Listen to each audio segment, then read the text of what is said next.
Hi there. My name is John Threadgold, and I'm making this live stream video about type 2 diabetes. And just to give you, just to give you a little bit of background, I'm not a doctor. This is not medical advice, okay? But I was diagnosed type 2 diabetic back in 2017, in October 2017. I had appalling health problems. I was about 17 and a half stone. I was extremely ill. I had constant brain fog. I had micro memory lapses. I had a thumb infection that wouldn't go away even after 2 lots of antibiotics. I thought I had Alzheimer's, and it was quite a relief when the doctors diagnosed me with type 2 diabetes. And the question that I really want to explore is, why is it that I can get better advice from YouTube than I could from my National Health Service doctors? And why is it, I'm in the UK, just in case you're wondering, but why is it that the guidelines on type 2 diabetes by the National Institute for Health and Clinical Excellence, which general practitioner doctors have to follow, why is that guideline so awful? Why is it so wrong? So I want to start off again by just saying a little bit about type 1 and type 2 diabetes. There's different types of diabetes, and I'm only talking about type 2. I'm not talking about type 1 diabetes. I'm not talking about diabetes caused, for example, through steroids, through steroid medications which trigger the liver to produce more sugar than it should. I'm simply talking about type 2. So what's the difference between type 1 and type 2? Well, type 1 is where your poor old pancreas can't make any insulin. And insulin, or it makes very little insulin. And insulin is absolutely crucial, because insulin allows your body to take the food that you have and turn it into one of two types of energy. It puts it into the blood cells and it turns it into immediate energy that you can use, or it turns it into fat, which is stored energy. And you also need a certain amount of blood sugar as well. So without insulin, a type 1 diabetic would literally starve to death. He or she can eat as much food as they want, and their body can't make use of the food. Now, type 2 diabetes, from what I've learned over 2 years, is really the diametrically opposed opposite of type 1. Type 2 diabetes is a dietary problem, not a medical one, and it requires a dietary solution. And the medical solutions make things worse. So what is type 2? Well, there's a huge lead up to type 2 diabetes. So type 2 diabetes starts off with constantly eating foods that are either sugar or they turn into sugar. So things like certain carbohydrates very quickly turn into sugar. Things like most of the grains, potatoes, turn into sugar. Sugary, like fruit juices, are almost totally sugar. Okay, potatoes turn into sugar. Pasta turns into sugar. Bread turns into sugar. And if you've got a high carbohydrate diet, Basically, what begins to happen is that your insulin levels that give you energy, or they store it into fat, the insulin levels start to spike. So the more sugar in your system, the higher the insulin levels go. And there's two factors. One is what you eat, and the second factor is when you eat. Because with the food industry push to snack all the time, it means that your body is having to constantly produce insulin, and it spikes the insulin levels. So what does that have? What effect does that have? The first thing it does is that your body grows used to the insulin. So it gets what you might call insulin resistance. Now, to understand what insulin resistance means, just think about it. Let's compare, say, insulin to alcohol. If I am drinking, say, loads of alcohol all of the time, my body builds up a resistance to it. So the more alcohol I drink and the more frequently I drink, the less effect the alcohol will have. So, for example, somebody who is teetotal might be able to get drunk on a pint, say, of beer or brandy. Somebody who drinks 2 or 3 pints a night, they won't get drunk on it because of alcohol resistance. Well, it's the same with insulin. The more sugar you have in your system from sugar and from carbohydrates, potatoes, grains, etc., the higher and the more often you eat, the higher your insulin levels go.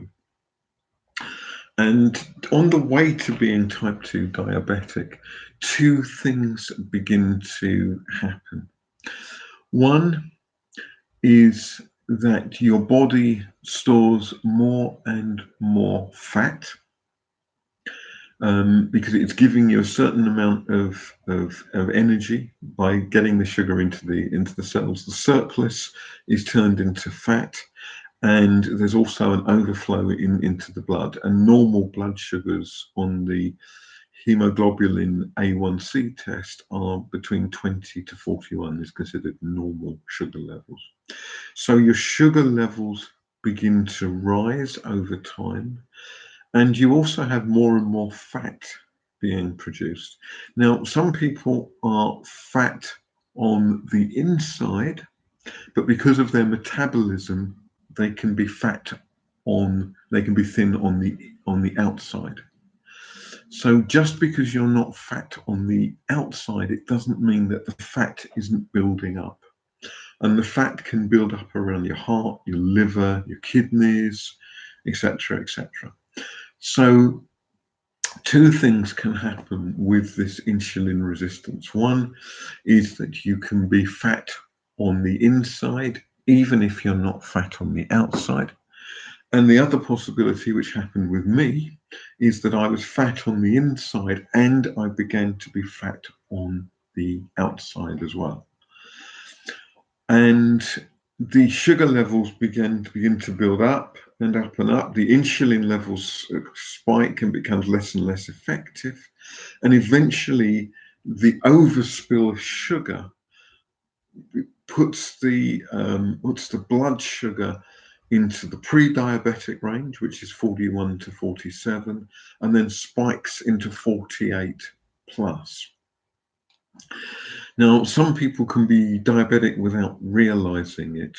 I certainly had a problem because my memory went. I had memory lapses 3-4 times a day. My brain fog was horrific. I don't know how I managed to continue to work. The other thing is bacterial infections feed on sugar. So the more sugar you have in your blood, the more bacterial infections you will have, and the less susceptible you are to antibiotics and to other medications.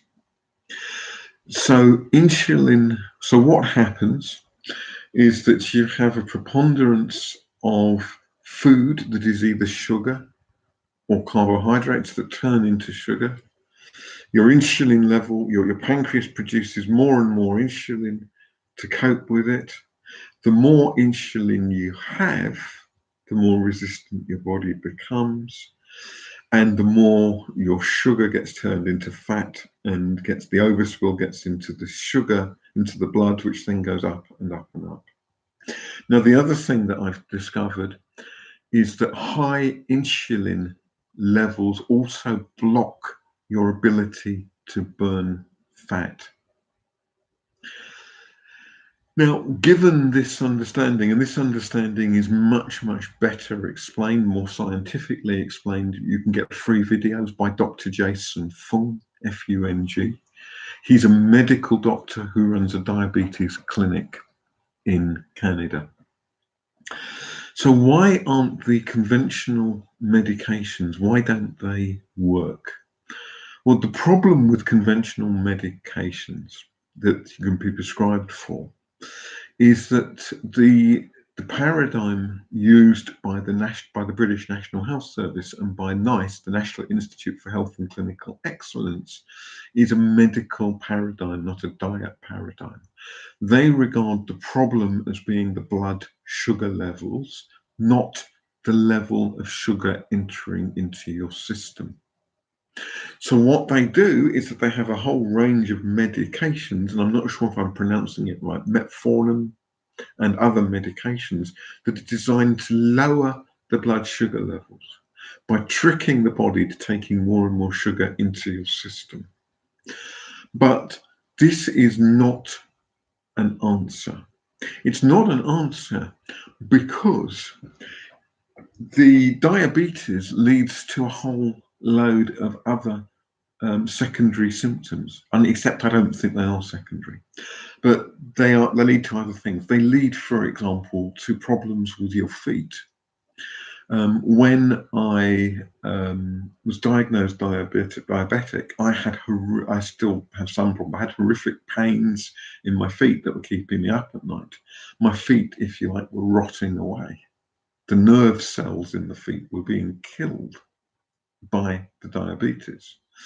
It leads to fatty liver disease. I've got fatty liver disease. I've got a scan next Monday to find out whether the diet that I've been on has reduced or reversed the fatty liver disease.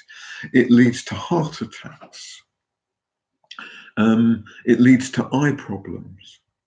And the worst thing still is that it can lead to type 3 diabetes or Alzheimer's. It can lead to Alzheimer's as well. And the medications in general don't do anything at all to give you the root causes, to deal with the root causes of the problem. The problem is that your system is broken and it can't cope anymore with high carbohydrates and sugar. So just to briefly say, things like gastric bands and bariatric surgery work for type 2 diabetes. But the reason they work is not because they've removed part of your stomach, or as in bariatric surgery. It's because they reduce food. And therefore, logically speaking, that shows you that food is the problem. What you're eating and when you are eating is the problem. Not and therefore, if diet is the problem because your system can no longer cope, then diet is also the solution. Now, my Damascus conversion happened. Perhaps some people might think I was very, very arrogant in saying this, but I made a decision not to take medications. And I didn't know then what I know now. Okay, but I decided not not to take any of the medications. And I began a research on YouTube and Dr. Google. And of course, on both of these things, there are jewels and junk. There are things that are fantastic and things that are shit, quite frankly. And I came across a YouTube video, and this man said that he made the claim to reverse his type 2 diabetes by getting rid of grains, things like wheat, for example, getting rid of potatoes, and getting rid of sugar. And I was so ill that something in my brain clicked like that, and I reversed my diet overnight. And I got rid of all the potatoes, I got rid of the jam, the marmalade, I got rid of all the sugar. I reduced my fruit intake because although I got rid of all fruit juices, fruit is marginally better than fruit juice. Fruit juice is terrible. Fruit has got fiber in it, and fiber slows the uptake of sugar. So I reduced the amount of porridge that I ate. I still ate porridge. I got rid of all bread. I got rid of all pasta. I got rid of all of the. I stopped buying the bottled beetroot because it's got added sugar in. The why you want to, and I substituted it for ordinary sort of vacuum-packed beetroot or fresh beetroot. I mean, beetroot's still quite high in sugar, but to put extra sugar in is just nonsense. And it was really painful. I stopped all. I used to go into a coffee shop and buy cake and coffee and cake. Oh, wonderful. I love pizza. Now, I'm a vegetarian. If you're not a vegetarian, it's easier for you. If you're not a vegetarian, it's easier for you to go on the diet than if you're a vegetarian. But for all sorts of for ideological reasons, really, not for health reasons. I've been a vegetarian since I was 7. And I didn't want to stop. So I began to revolutionize my diet. And this brings me to another great big fat lie that is told by the food industry, and it's told, unfortunately, by the National Institute for Health and Clinical Excellence and NHS. And that lie is bad. That lie is that fat makes you fat.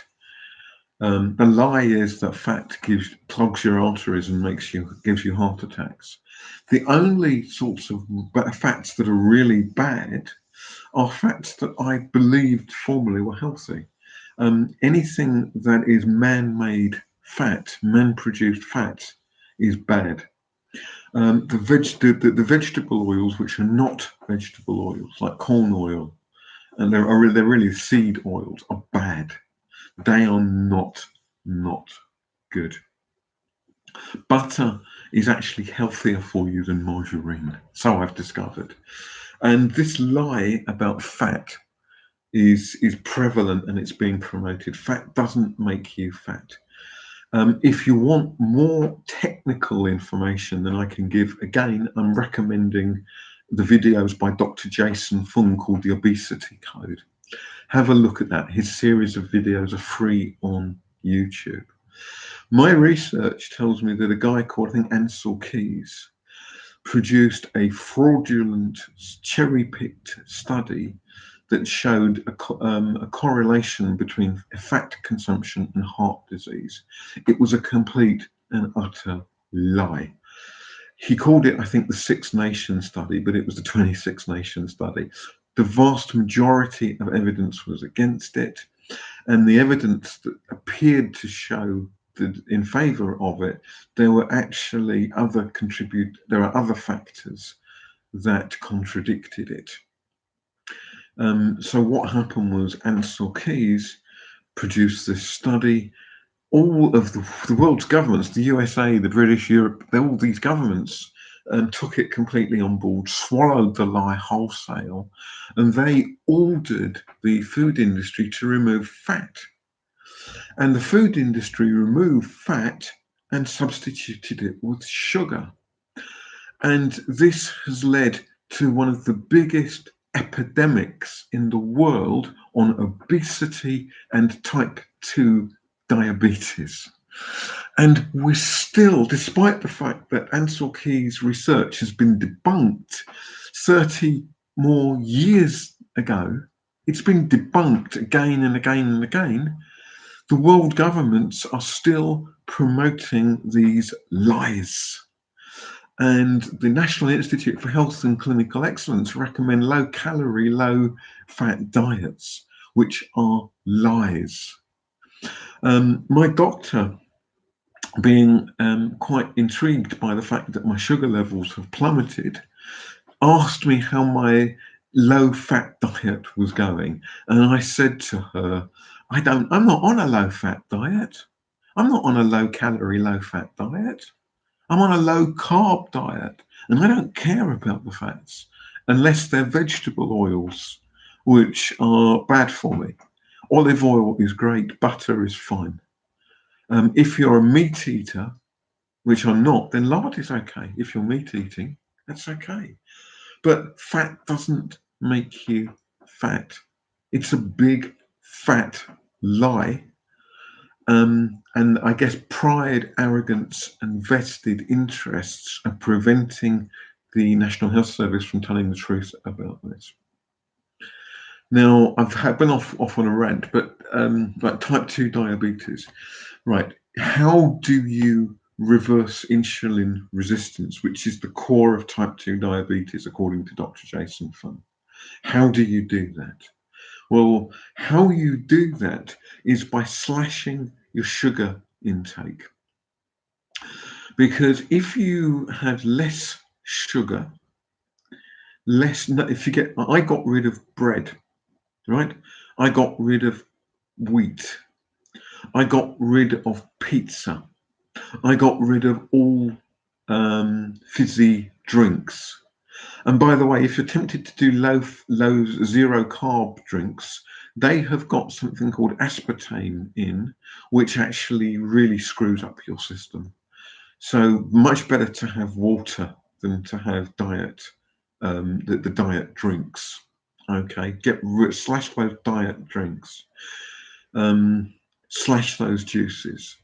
Just get rid of them. Get rid of them. Junk it. Get rid of all the potatoes. If you want sweet potatoes, if you steam or boil the sweet potatoes, then they have much less sugar in them. If you bake or boil them, they're like candy and they will boost up your sugar levels. So get rid of those things. Maybe look at keto. If you're a meat eater, then keto is fine. Get rid of the carbs. Really just trash the carbs. Have loads of fruit, no, not loads of fruit, less fruit. Have loads of vegetables, leafy green vegetables. Go easy on root vegetables because they turn into sugar. Go easy on those things. And this is how it works, right? If you also get rid of all snacks, have maybe 2 or 3 meals a day and time those meals. So to give you an example, if you have breakfast at 7, if you have lunch at 1 and an evening meal at 5, and you have no snacks, that means that between 5 o'clock in the evening and 7 o'clock the following morning, you're not eating. If you don't eat, your body doesn't have to produce the insulin. Less insulin helps reduce insulin resistance, and that means that the insulin levels reduce, and it means that the insulin becomes more effective. So insulin becomes more effective when you're producing less of it. Okay, so if you then decide to go on extended fast, Or if you cut out breakfast, then you have a fasting period between 5 in the evening and 1 o'clock the following in afternoon. And it means that your fasting is a really good way of reducing your insulin resistance. Obviously, seek medical advice if there are medical reasons for you not fasting. If you're on certain medications, it might be dangerous to fast. If you're on diabetic medications, you don't want to go what's called hypoglycemic. You don't want to have too little sugar in the system. So if you're on diabetic medications, talk to your doctor because you don't want to go hypoglycemic. But the way to reduce, to reverse type 2 diabetes is to lower the sugar levels that lower the insulin levels. And when you have lower insulin levels, you have increased insulin effectiveness. So the three things are: stop all snacks, slash the carbohydrates, starchy carb like potatoes, sugar, sugary drinks, pasta, wheat. There's loads of alternatives on the keto diets. If you're vegetarian, it's easy. Don't worry. Get rid of the vegetable oils, go for olive oil, go for lard if you're a meat eater. Get rid of processed foods which have a whole load of sugar in. Get rid of high fructose corn syrup products because it's sugar and it's terrible for you. Reduce the fruit a bit. There are some, you can look on YouTube to find out which. Dr. Ekberg is brilliant at giving you all the really technical detailed stuff. So what is my story? Well, my story is that in October 2017, I was fantastically ill. I can't describe how ill I was. I refused the medications, much to the disgust of the National Health, the diabetic nurse. I refused them all. And I cut out all pasta. I cut out pizza, I cut out bread, I cut out all the fruit juices. I reduced the carbohydrates considerably. I cut out all sugar. My vegetarian diet, loads of nuts. I still ate porridge, which was probably a mistake. That probably meant that I took longer to reduce than I could have done. Despite the getting dietary advice to the contrary, I have full fat cheese, loads and loads of nuts, which are good on protein, loads of full fat cream. I now put cream into my cauliflower cheese sauce. It's delicious. My cholesterol levels, by the way, haven't gone up. They are so good that I'm wondering if they might be too low. Nuts, loads of leafy vegetables. I still eat some high carbohydrate foods, but they're very high in fiber. So the fiber reduces the sugar uptake. Lentils I eat, butter beans I eat, chickpeas I eat. But generally speaking, I just slashed the bread, slashed the pasta, slashed the sugar. So I was still having some memory lapses. It wasn't an easy journey, and I lost the forms for the diabetic test.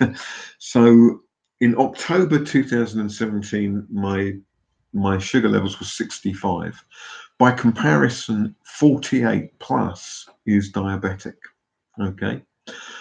By March, on going on this diet, by ignoring National Health Service advice, by refusing to take the medications, by refusing to go on a low-calorie, low-fat diet, my sugar levels were down to 49, which is a 16-point decrease in 5 months, and only 1 point into being diabetic. 48 is diabetic, I'm 49.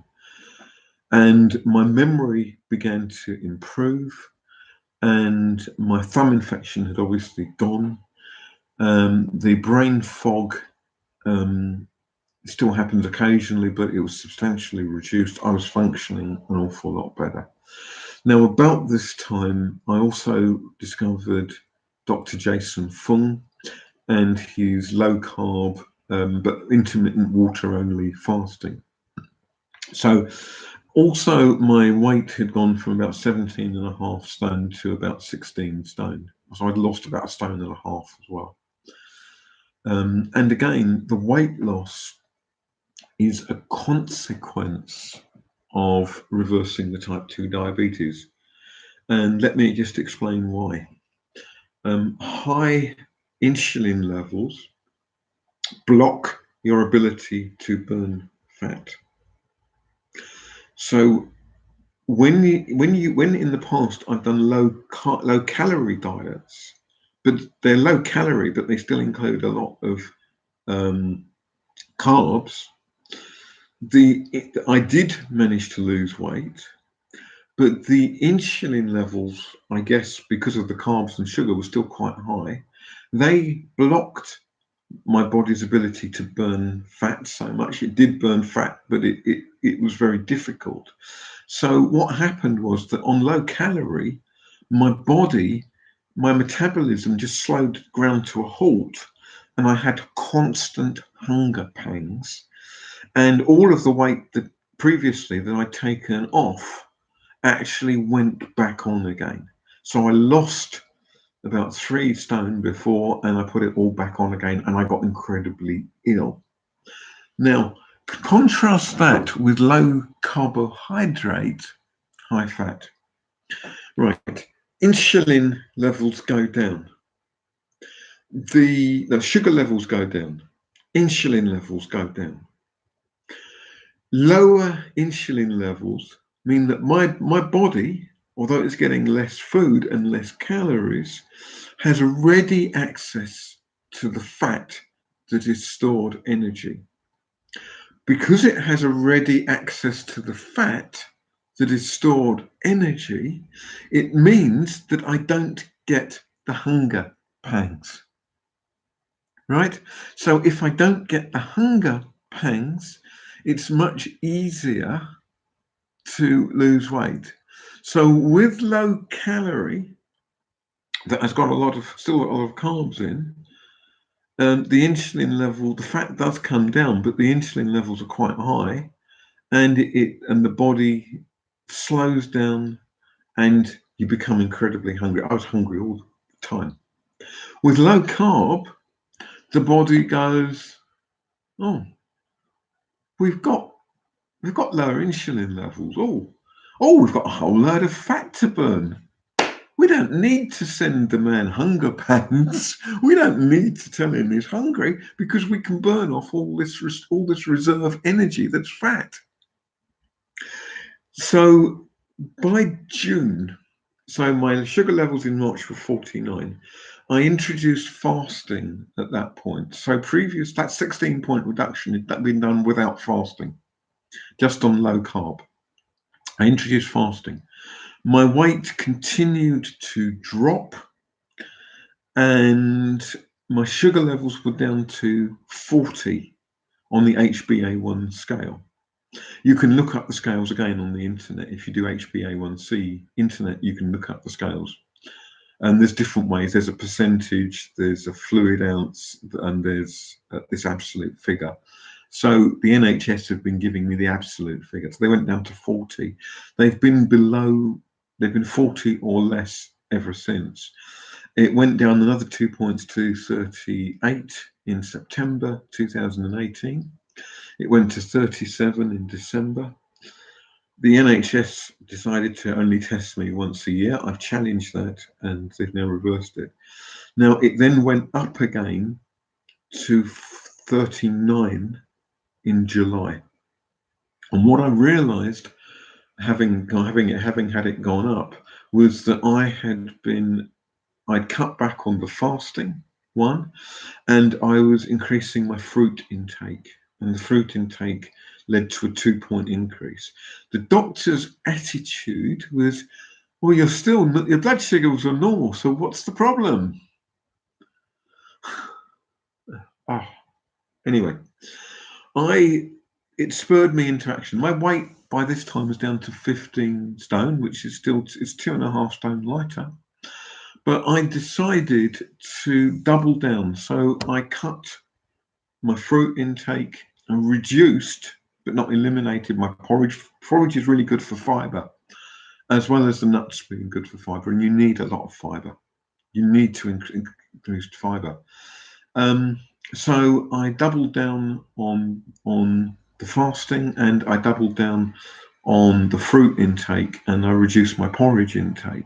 Since then, since July, I'm now lost almost another stone. I'm about 14.4, which, okay, it's not a stone. It's about 10 pounds. I've lost about 10 pounds.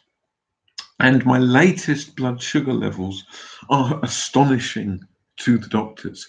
It's gone down from 39 to 36. And again, I'm just going to remind you, normal starts at 20 up to 41. So I'm not quite in the middle, I guess. I am in the middle, aren't I? 20, 21. No, I'm not. No, I'm not in the middle. But I'm 5 points off the pre-diabetic now.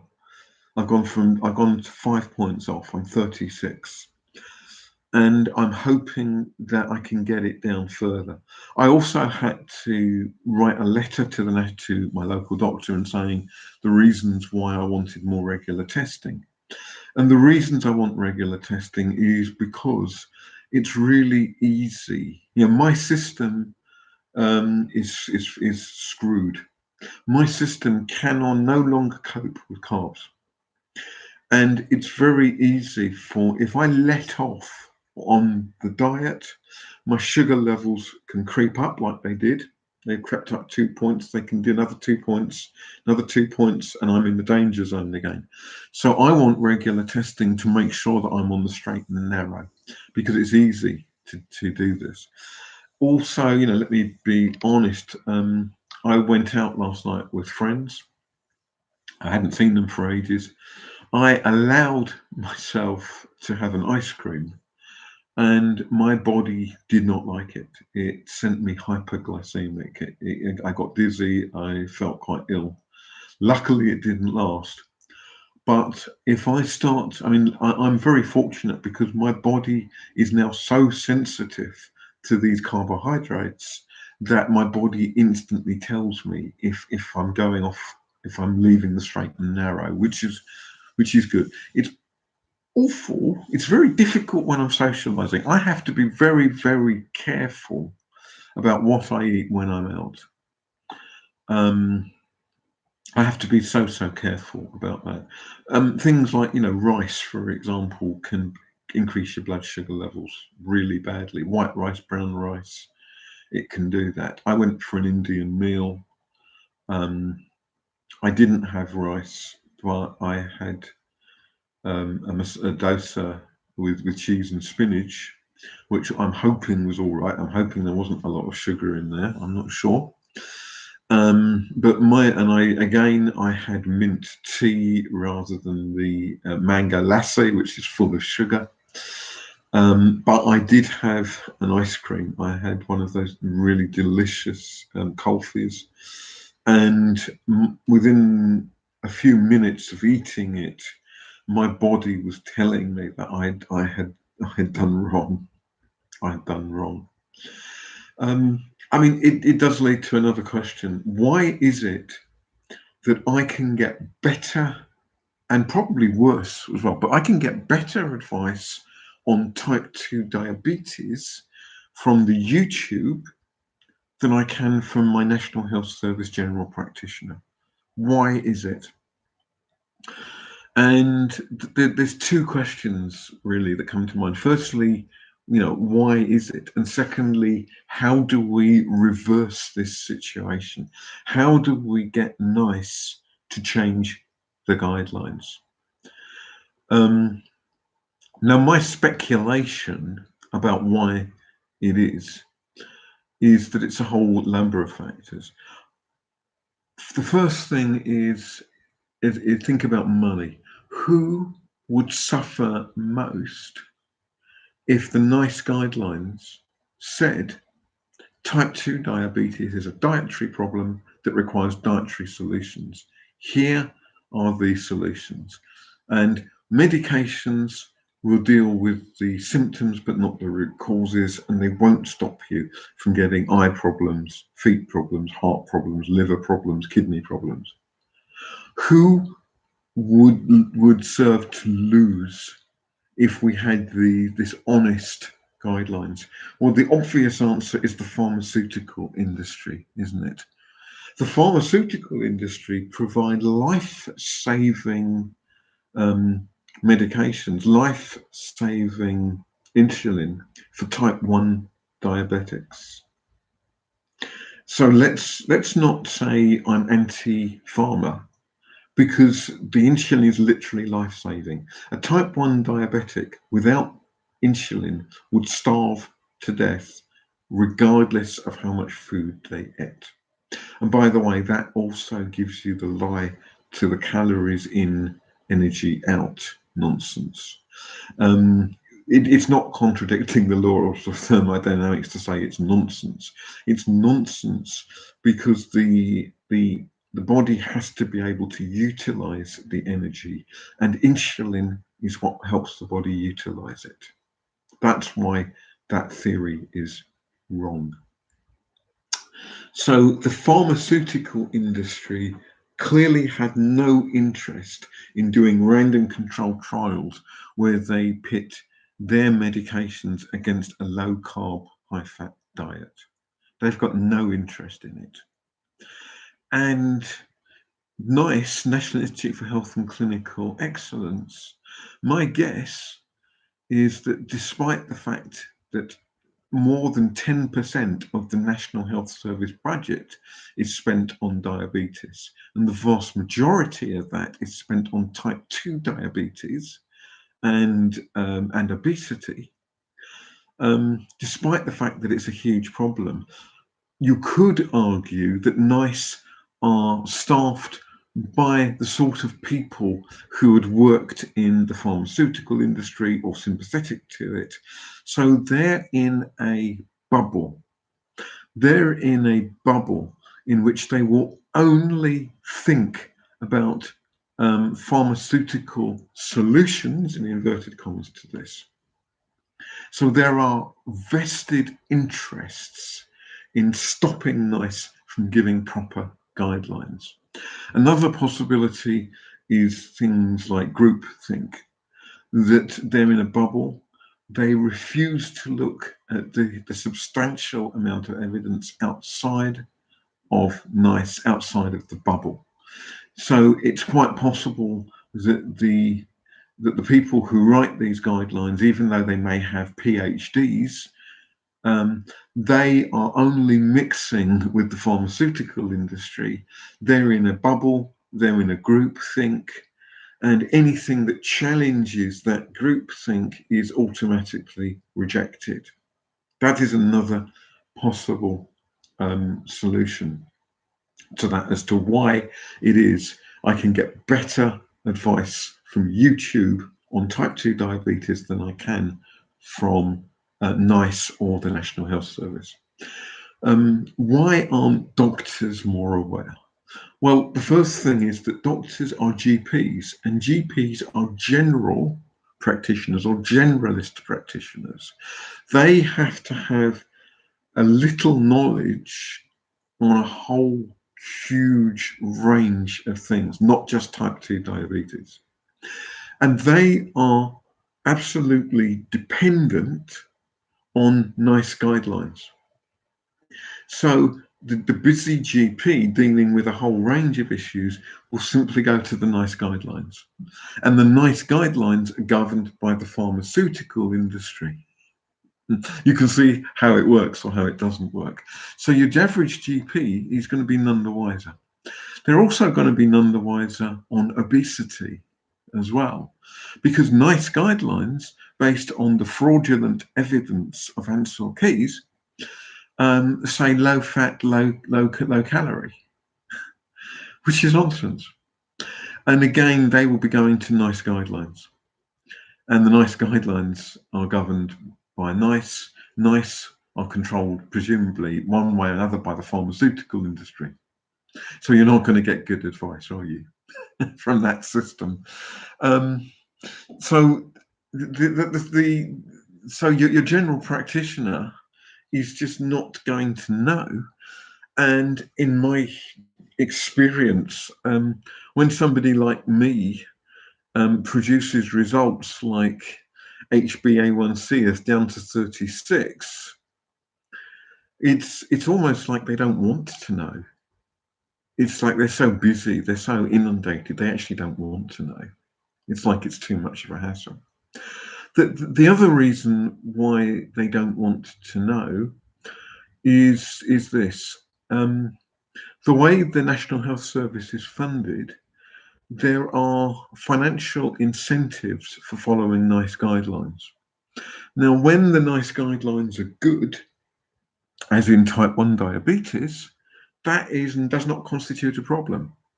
But had the surgery persuaded me to go on all the medications, I think it's called metformin or metformin.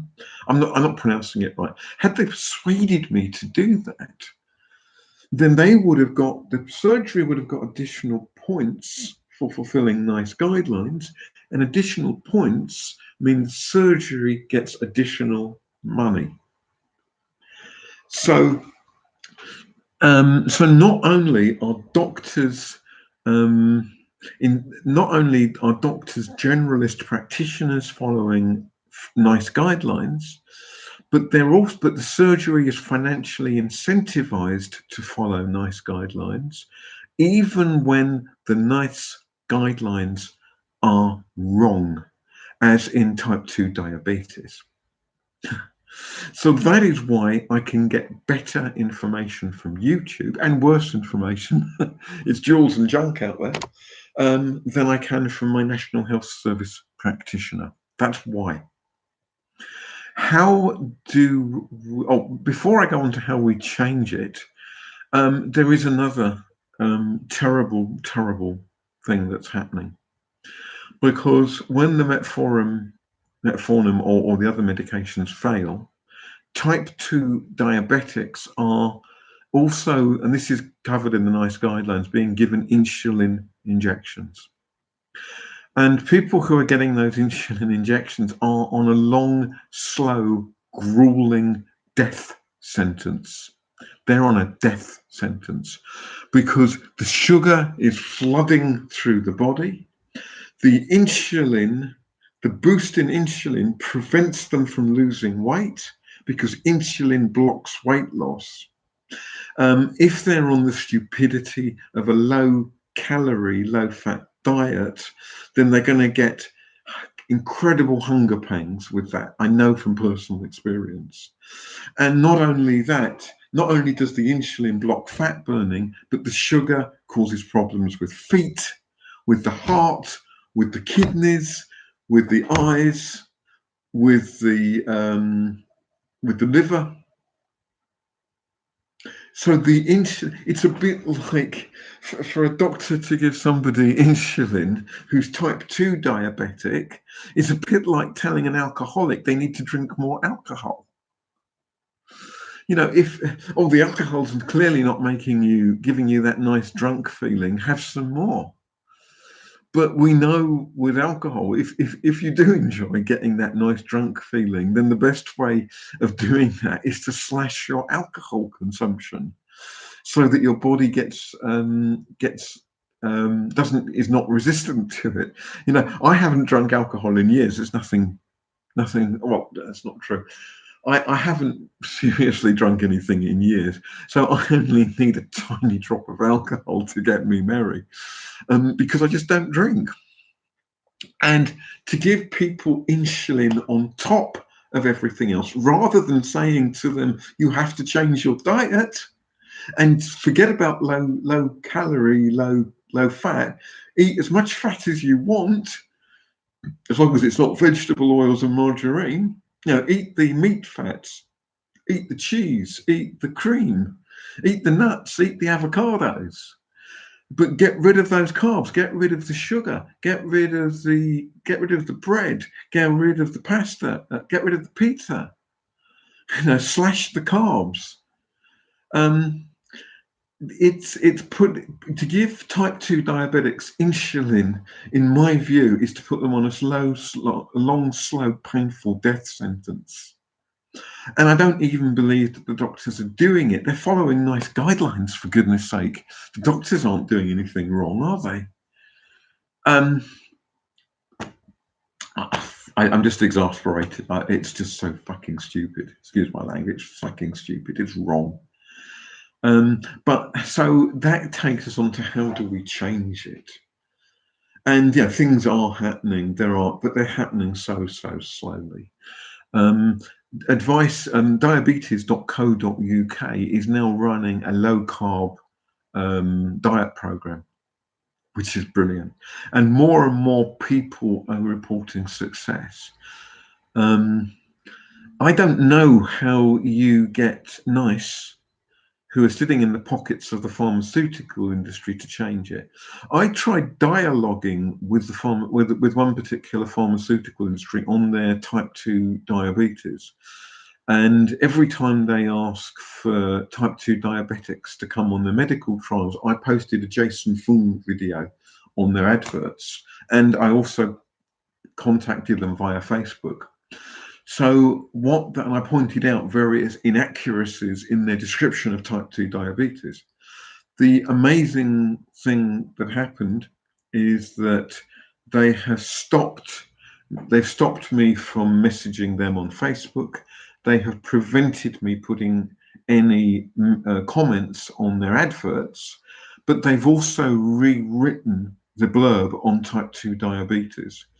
My guess is that one of them watched the Jason Fung in this Fung video and said, let's rewrite this stuff.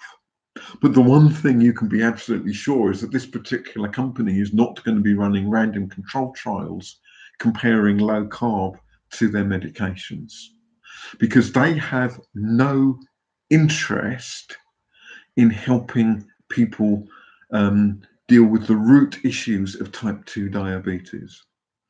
Because if you deal with the root issues, it's free. If you do intermittent water only fasting, see Dr. Jason Fung, it's free. My food bills have plummeted since I've been on the low carb diet. And the pharmaceutical industry can't benefit from that. They can't benefit from low carb diets. So I just want to reassess. This is, if you're on diabetic medications, please be careful with anything you do, because you don't want to go hypoglycemic. You don't want to have that hypoglycemic slump. You don't want it, and it's life-threatening potentially. So, have a look at Dr. Jason Fung's videos. Have a look at Dr. Ekberg. He is absolutely brilliant. He's a holistic doctor, not a medical doctor, but his things are brilliant. And he gives you the nitty-gritty of what to eat and what not to eat. And if you're on medications, consult your doctor first, and maybe try and educate your doctor. And maybe we can start a campaign to write to the MPs and try and get the MPs to be aware of how type 2 diabetes is a dietary problem that requires dietary solutions. And just in case anyone comments, I've had comments on a different posting I did saying, you shouldn't be guilt tripping people on type 2 diabetes. My diabetes was caused through steroids. Well, my answer to that is that if your diabetes is caused through steroids, and it can be, then that is not type 2 diabetes. Okay, it's steroid induced diabetes, not type 2. That's my answer to that one. Anyway, please think about writing to your MP. Don't accept anything that I've said, by the way, at face value. Go and do your own research. And my suggestions for your research is the first port of call is Dr. Ekberg. I think it's Ecberg, Dr. Ekberg. So look at Dr. Ekberg on YouTube. Look at Dr. Jason Fung. It's much more technical, and he's a medical doctor. Google the GPS diet. Grains, getting rid of grains, potatoes, and sugar. Google keto. If you're a meat eater, which I'm not, Google keto.